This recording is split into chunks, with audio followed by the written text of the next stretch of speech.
Bonjour mesdames, bonjour messieurs, bonjour à toute la jeunesse. Que Dieu nous bénisse encore une fois de plus. Par sa grâce, nous nous retrouvons encore. Et je rends gloire à Dieu grâce à notre Seigneur Jésus-Christ de Nazareth. Ce matin, nous allons encore parler d'un thème très important qui est encore d'actualité. Je vais lire la Bible dans le livre de Proverbes au chapitre 15 au verset 22. Les projets échouent faute d'une assemblée qui délibère, mais ils réussissent quand il y a de nombreux conseillers. Nous allons parler des conseillers. La Bible déclare que les projets échouent faute d'une assemblée qui délibère, mais ils réussissent quand il y a de nombreux conseillers. Aujourd'hui, le tout n'est pas d'avoir des conseillers pour avoir des conseillers. Tu peux avoir des conseillers qui ne sont pas des bons conseillers. Il est important d'être conseillé dans la vie. Il y a des personnes qui posent des actes et prennent des décisions. Elles n'ont besoin de personne. Elles n'ont besoin d'aucun conseil. Elles te disent que je me suffis, Dieu va m'aider. Non, tu as besoin de conseils. Même David avait besoin de conseils. Salomon avait besoin de conseils. Même Moïse avait besoin de conseils pour pouvoir gérer le peuple. Vous comprenez un peu? Aujourd'hui, en tant qu'enfant de Dieu, tu as besoin de conseils. Mais qui te conseille? C'est ça la chose la plus importante. Qui est ton conseiller? Aujourd'hui, vous allez trouver des personnes, elles ont au moins 20 conseillers, 30 conseillers. Et souvent, même, ce ne sont même pas des bons conseils. C'est souvent des personnes même qui ne savent même pas de quoi elles parlent. Il y a des personnes, elles vont vous donner des conseils dans le seul but de vous détruire. Parce qu'elles ne veulent pas que vous puissiez réussir dans la vie. Elles vont vous donner des conseils qui vont vous décaler. Parce qu'elles sont jalouses de vous. Parce qu'elles n'aiment pas ce que vous faites. Parce que quand elles vous voient, pour elles, vous avez réussi. Or, pour vous, quand vous regardez, vous dites que vous n'avez pas réussi dans la vie. Donc, je veux parler des conseillers. Choisis bien tes amis, choisis bien ton entourage, choisis bien tes conseillers, choisis bien les personnes que tu écoutes. Tu veux te fiancer, tu vas demander des conseils, la personne même elle est jalouse de toi, ou bien t'en veux, ou bien même peut-être qu'elle déteste la personne avec qui tu veux te fiancer, elle te donne des mauvais conseils juste pour que tu laisses la personne. Quelqu'un m'avait rendu un témoignage un jour, un monsieur qui avait quitté l'Europe et qui était parti en Afrique et qui avait fait trouver une fille avec qui il avait fréquenté pendant des années et qu'il aimait véritablement, il voulait construire sa vie avec elle. Il parle à cette fille, franchement, j'ai des sentiments, je veux qu'on puisse se mettre ensemble. Elle parle à sa camarade d'enfance aussi, avec qui elle est vraiment intime. Comme on a l'habitude de le dire, ma camarade préférée, mon ami intime.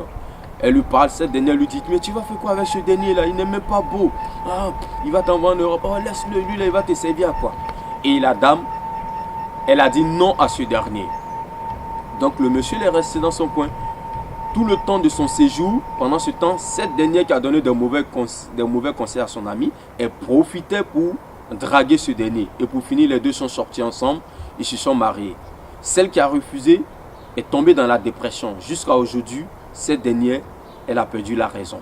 Juste pour vous dire que les conseillers que nous choisissons peuvent nous détruire. Ils peuvent détruire nos vies. Il y a des personnes qui vous donnent des conseils, mais ce ne sont pas des bons conseils. Et ma soeur, si moi j'étais dans ta position là, non, moi ce dernier là je vais le quitter. Non, moi je ne peux pas accepter qu'il me traite comme ça. Vous arrivez chez elle-même, son mari même la traite pire que ce qu'elle vous dit. Vous arrivez chez lui-même, il fait pire que ce qu'il vous disait. Ah, moi ma femme si elle se comporte comme ça, moi je ne suis pas d'accord. Mais vous allez arriver chez lui, lui-même il lave les assiettes, il fait la cuisine, il fait tout. Bien aimé.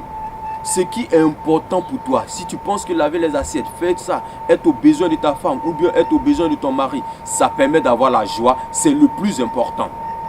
Il y a des personnes qui nous donnent des conseils dans le seul but que nous puissions échouer dans la vie.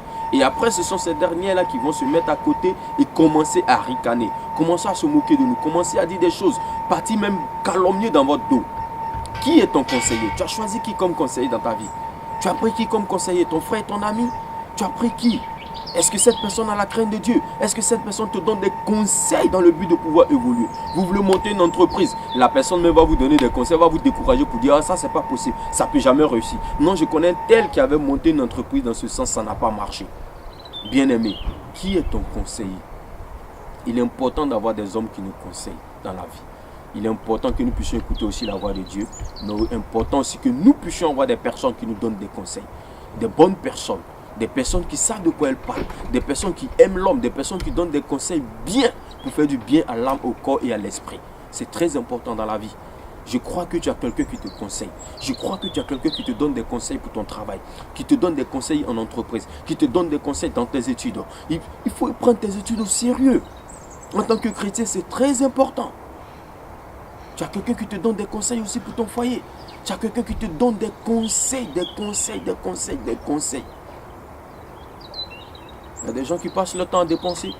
J'ai vu un sac, je vais acheter le sac. Et ta copine, elle te dit, ah oui, il faut acheter. Mais pendant que tu ne fais qu'acheter, dépenser, elle économise, elle épargne son argent.